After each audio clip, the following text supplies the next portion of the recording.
اگلی صبح کیرن کا دلکش منظر ہمارے سامنے تھا۔ ناشتے کے بعد ہم لائن آف کنٹرول کا منظر دیکھنے کے لیے نکل گئے۔ نیلم دریا یہاں قدرتی طور پر آزاد کشمیر اور مقبوضہ کشمیر کے درمیان سرحد کا کام کر رہا تھا۔ دریا کے پار ہمیں خیمے اور لوگ اپنی روزمرہ زندگی گزارتے صاف دکھائی دے رہے تھے۔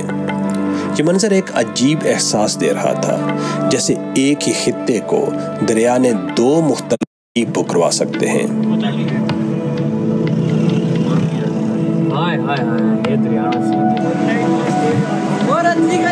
ہمارا رتی گلی جھیل جانے کا ارادہ تو تھا، لیکن بدقسمتی سے ایک حادثہ پیش آنے کی وجہ سے جھیل کا راستہ بند کر دیا گیا تھا۔ دواریاں سے آگے بڑھتے ہوئے ہماری گاڑی شاردا کی جانب رواں تھی۔ راستے کے مناظر ایسے تھے کہ گویا قدرت نے اپنے تمام رنگوں کو ایک جگہ سمیٹ دیا ہو۔ ہر طرف بلند و بالا پہاڑ اپنی ہیبت کے ساتھ کھڑے تھے۔ سڑک کبھی پہاڑوں کے بیچ بل کھاتی ہوئی چلتی تو کبھی نیچے گہرائی میں بہتے نیلم دریا کے ساتھ ساتھ رواں ہوتی۔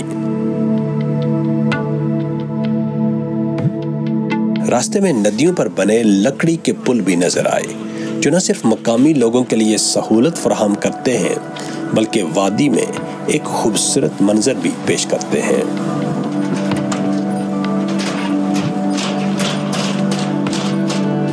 نیلم روڈ خود ایک خوبصورت شاہکار لگ رہی تھی، جو پہاڑوں کے درمیان بل کھاتی آگے بڑھ رہی تھی۔ گاؤں کے بچے پانی میں کھیل رہے تھے اور کچھ لکڑی سے بنی دکانوں سے چیزیں خرید رہے تھے۔ ان دکانوں میں روزمرہ کی ضروری اشیاء دستیاب تھیں۔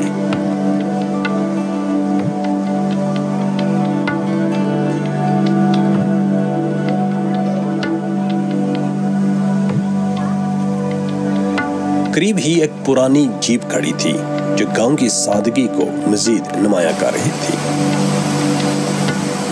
بہتے جھرنوں کے ساتھ اس گاؤں میں زندگی ایک پرسکون اور قدرتی ماحول میں رواں تھی۔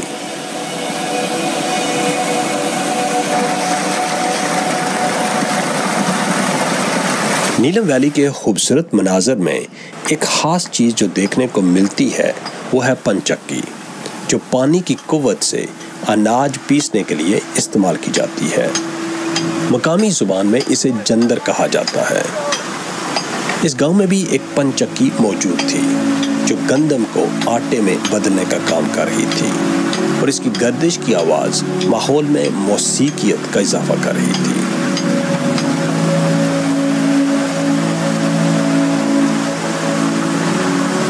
وادی نیلم میں پانی ہر طرف بہتا ہے۔ اس مسلسل بہتے پانی کو یہاں کے مقامی لوگ پنچکیوں کے ذریعے اپنی روزمرہ کی ضروریات پوری کرنے کے لیے استعمال کرتے ہیں۔ ان پنچکیوں میں اناج پیسا جاتا ہے اور یہ وادی نیلم کے لوگوں کی سادہ طرز زندگی کی عکاسی کرتی ہے۔ یہ پنچکیاں نہ صرف وادی نیلم کی معیشت کا حصہ ہیں، بلکہ یہ اس علاقے کی ثقافتی اور تاریخی ورثے کی علامت بھی ہیں۔ ان پنچکیوں کو دیکھ کر ایسا محسوس ہوتا ہے کہ یہاں کے لوگ فطرت کے ساتھ ہم آہنگ ہو کر زندگی گزارنے کا ہنر جانتے ہیں۔ بن رہا ہے یا بنا ہوا ہے؟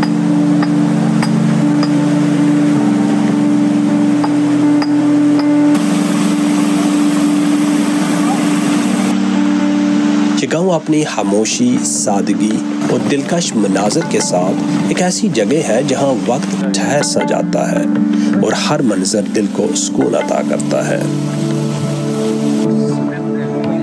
یہاں کچھ دیر رک کر ہم نے اس گاؤں کی سادگی اور اس کے حسین مناظر کو کیمرے کی آنکھ میں قید کیا اور اگلی منزل کی طرف چل نکلے۔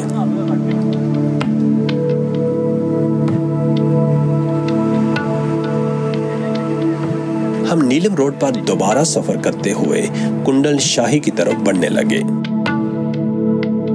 راستے کی دلکش خوبصورتی، بہتے ہوئے نیلم دریا کے نظاروں اور قدرت کے پرسکون ماحول نے ہمیں ایک جگہ رکنے پر مجبور کر دیا۔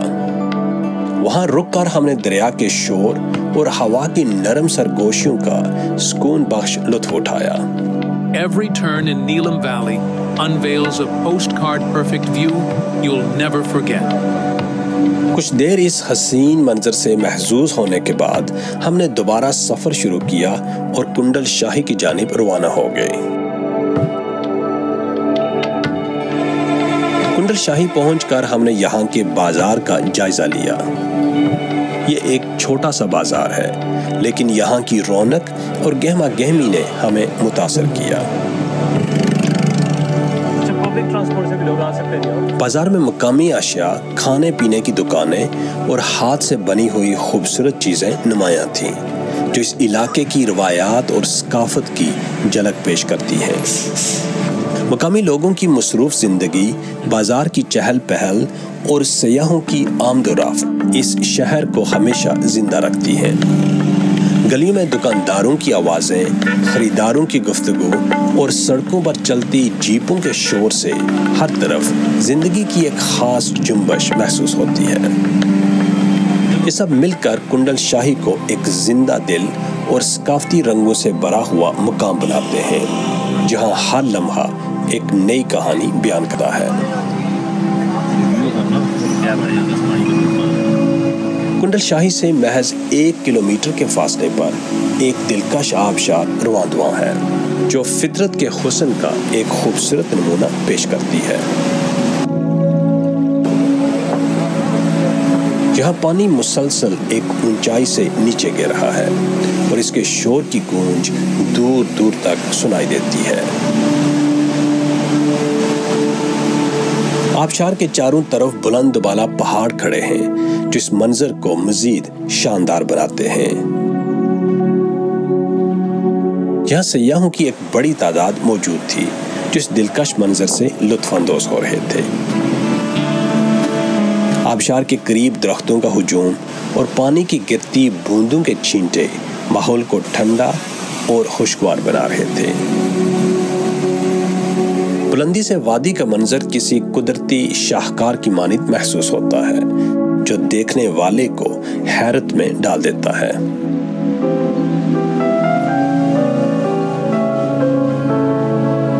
کنڈل شاہی کے خوبصورت آبشار کو چھوڑ کر ہم ایک بار پھر نیلم روڈ پر نکلے اور کیرن کی طرف سفر شروع کیا۔ راستہ بہت دلکش تھا، جہاں نیلم دریا سڑک کے ساتھ ساتھ بہہ رہا تھا، جیسے یہ دریا ہمارے سفر کا ساتھی ہو۔